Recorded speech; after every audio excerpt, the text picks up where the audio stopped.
पहली film flop हो जाने के बाद सलीम फिल्मों में छोटे मोटे रोल करके गुजारा कर रहे थे। फिर उन्होंने लेखन का काम शुरू किया। यह वो काम था जो सलीम इंदौर में बहुत किया करते थे। इंदौर में सलीम अपने दोस्तों के लव लेटर लिखा करते थे। लिखावट और अल्फाज इतने अच्छे होते थे कि हर दोस्त की बात बन जाया करती थी। सीरीज एंग्री यंग मैन में सलीम ने कहा था कि मेरे दोस्त अपनी गर्लफ्रेंड के लिए लव लेटर मुझसे ही लिखवाते थे। उस वक्त तक मुझे एहसास नहीं था कि मैं लिख भी सकता हूँ। जब मैं मुंबई आ गया तो इंदौर के दोस्त कहते थे कि तुम हमें बर्बाद करके मुंबई चले गए। फिर एक दिन सलीम खान मशहूर एक्टर और फिल्म मेकर गुरुदत्त के राइटर अबरार अलवी के पास गए और उनके साथ काम करने की इच्छा जताई। अबरार साहब ने उनसे कुछ लिखवाया और काम पसंद आने पर उन्हें अपना असिस्टेंट बना लिया। 60 के दशक में दिलीप कुमार जैसे बड़े सितारों की फीस 10 से 12 लाख हुआ करती थी, लेकिन उस समय उनकी पूरी फिल्म लिखने वाले राइटर्स को महज 20 से 25 हजार ही रुपए मिला करते थे। वो भी उनका काम पसंद किया गया तो ऐसी मारामारी में सलीम खान को महज 750 रुपए महीने मिलते थे। सलीम खान असिस्टेंट थे तो उनकी फीस उससे भी कम थी। एक दिन तंग आकर सलीम खान ने अबरार अलवी से कह दिया, एक दिन ऐसा आएगा जब एक फिल्म राइटर किसी स्टार से भी ज्यादा फीस लेगा। ये सुनकर अबरार अलवी हंस पड़े। उन्हें लगा कि सलीम गुस्से में बड़बोले हो गए हैं। उन्होंने पलटकर कहा, तुम्हारे कहने का मतलब है कि जब दिलीप कुमार को 12 लाख रुपए मिलते हैं तो क्या एक राइटर को इससे ज्यादा पैसे मिलेंगे? सलीम खान झिझके नहीं और कहा, बेशक एक वक्त आएगा जब फिल्म राइटर की फिल्म स्टार से ज्यादा फीस होगी। अबरार अलवी और जोर से हंस पड़े और कहा, यह बात तुमने मुझसे तो कह दी मगर किसी और से मत कहना, वरना लोग तुम्हें पागल समझेंगे। इस पर उन्होंने जवाब दिया, अगर ये बात साबित हो जाए कि फिल्म की कामयाबी की वजह उसका हीरो नहीं बल्कि फिल्म की कहानी और लेखक है तो ये मुमकिन है। दोस्तों, बात सलीम जावेद के जोड़ी की। दोस्तों, 1966 की फिल्म सरहदी लुटेरा की शूटिंग के दौरान सलीम खान की मुलाकात जावेद अख्तर से हुई। उस फिल्म में सलीम एक साइड हीरो थे और जावेद अख्तर उस समय फिल्म के क्लैप बॉय थे। जब फिल्म के डायरेक्टर एस एम सागर को राइटर नहीं मिला तो उन्होंने जावेद साहब से ही कुछ डायलॉग लिखवा लिए। इसके बाद जावेद साहब मशहूर राइटर कैफी आजमी, जो कि शबाना आजमी के पिता थे, उनके असिस्टेंट बन गए। शूटिंग के दौरान सलीम जावेद की दोस्ती हुई। कैफी आजमी और अबरार अलवी पड़ोसी थे तो सलीम जावेद की मुलाकातें बढ़ने लगी। 1971 में दोनों भाप गए कि हिंदी सिनेमा की लगभग सभी फिल्में एक जैसी होती है। राइटर्स की कमी थी तो दोनों ने मिलकर टीम बना ली।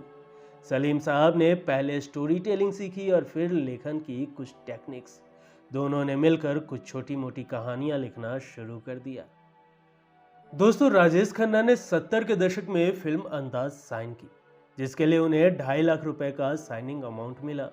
ठीक उसी समय राजेश खन्ना को कार्टर रोड स्थित एक बंगला आशीर्वाद इतना पसंद आया कि उन्होंने पूरी रकम घर खरीदने में लगा दी। बंगला तो खरीद लिया, लेकिन जब फिल्म की आधी स्क्रिप्ट लिखी गई तो राजेश खन्ना को खराब स्क्रिप्ट के चलते फिल्म छोड़ने का मन होने लगा। साइनिंग अमाउंट वो खर्च कर चुके थे तो फिल्म छोड़ने का रास्ता नहीं था। इसी जद्दोजहद में राजेश खन्ना एक दिन सलीम जावेद के पास पहुंचे। उन्होंने कहा, देखो, मैंने फिल्म अंदाज के लिए 2.5 लाख रुपए का साइनिंग अमाउंट ले लिया है और मैं कार्टर रोड पर घर खरीद रहा हूँ। घर की कीमत 4.5 लाख है और मुझे ये किसी भी कीमत पर खरीदना है। इसी वजह से मैं प्रोड्यूसर के पैसे लौटा भी नहीं सकता। दूसरी तरफ अगर मैं इसी कहानी पर फिल्म कर दूं तो इंडस्ट्री से बाहर चला जाऊंगा।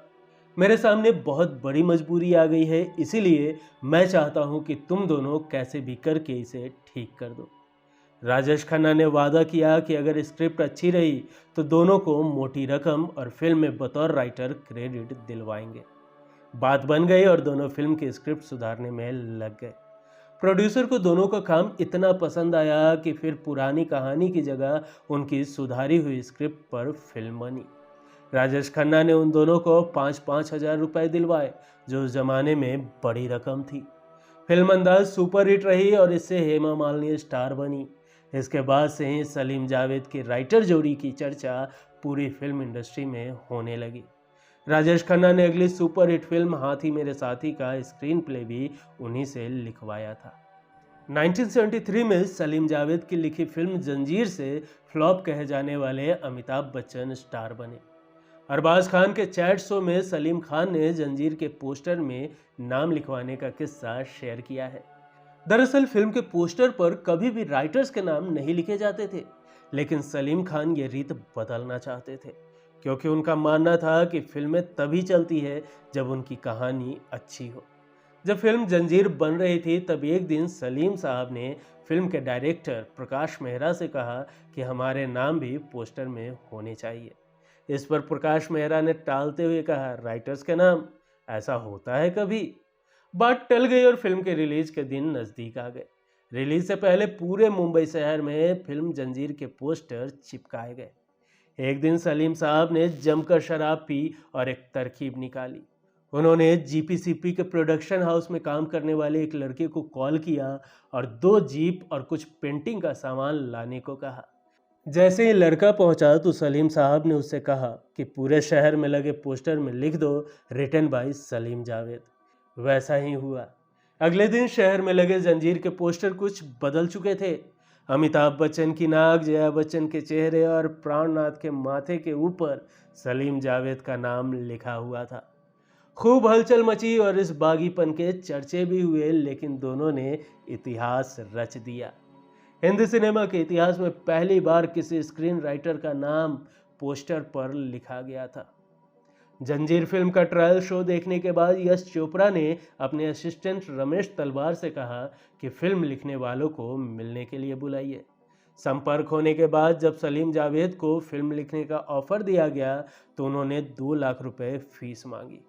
ये सुनकर रमेश तलवार हंस पड़े। उन्होंने हंसते हुए ही ये डिमांड यश चोपड़ा को बताई और देखते ही देखते उनकी ये डिमांड पूरी इंडस्ट्री में मजाक का मुद्दा बन गया।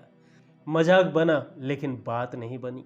कुछ समय बाद फिल्म जंजीर इतनी बड़ी हिट रही कि सलीम जावेद हर फिल्म मेकर की पहली पसंद बनने लगे। ऐसे में यश चोपड़ा ने अपने असिस्टेंट रमेश तलवार से कहा कि जाओ सलीम जावेद से कहो कि हमें उनकी 2 लाख फीस की डिमांड मंजूर है, उन्हें फटाफट 2 लाख देकर साइन कर लो।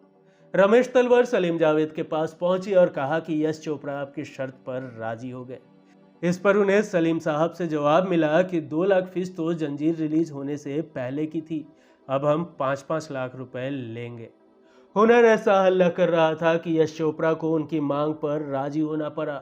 सलीम जावेद की जोड़ी को फिल्म दोस्ताना के लिए 12,50,000 रुपए दिए गए, जबकि फिल्म के हीरो और सुपरस्टार अमिताभ बच्चन को उस फिल्म के लिए महज 12 लाख रुपए मिले थे। स्टार से भी 50,000 ज़्यादा फीस लेकर सलीम जावेद ने हिंदी सिनेमा में इतिहास रच दिया। सालों पहले सलीम साहब ने यही भविष्यवाणी की थी। जितना उनका 2 लाख फीस कमाने पर मजाक उड़ाया गया था, उतनी ही ज़्यादा तारीफें उनके खाते में आ रही थी। कुछ समय बाद सलीम साहब ने अबरार अलवी को फ़ोन कर ये जानकारी दी तो वे काफ़ी खुश हुए। सलीम जावेद की जोड़ी को ही हिंदी सिनेमा में स्क्रीन राइटर्स की किस्मत बदलने का श्रेय दिया जाता है, क्योंकि उनसे पहले फिल्म की कहानी और डायलॉग लिखने वालों को बिना क्रेडिट दिए चंद रुपए देकर चलता कर दिया जाता था। ये किस्सा अन्नू कपूर ने अपने खास कॉलम कुछ दिल ने कहा में लिखा था। दोस्तों, दीप्त कीर्ति चौधरी की किताब रिटन बाय सलीम जावेद के मुताबिक सलीम जावेद की जोड़ी की लिखी फिल्म जंजीर से ही अमिताभ बच्चन स्टार बने थे। जब सालों बाद उस जोड़ी ने अमिताभ बच्चन को अपनी लिखी फिल्म मिस्टर इंडिया में काम करने को कहा तो उन्होंने साफ इनकार कर दिया। अमिताभ ने कहा था, मैं हीरो हूँ, लोग मुझे देखने आते हैं, मेरी आवाज़ सुनने कौन आएगा। अमिताभ के इनकार से सलीम जावेद बेहद नाराज हुए। जावेद अख्तर ने फैसला कर लिया कि अब अमिताभ बच्चन के साथ काम नहीं किया जाएगा। हालांकि सलीम साहब इस फैसले पर राजी नहीं थे। कुछ दिनों बाद जावेद साहब अमिताभ बच्चन के घर पर हुई होली पार्टी में पहुंचे और उनसे कहा कि सलीम खान उनके साथ कभी काम नहीं करना चाहते। इस गलतफहमी की वजह से जोड़ी के कामकाजी रिश्ते बिगड़ गए और दोनों ने फिर कभी साथ में काम नहीं किया।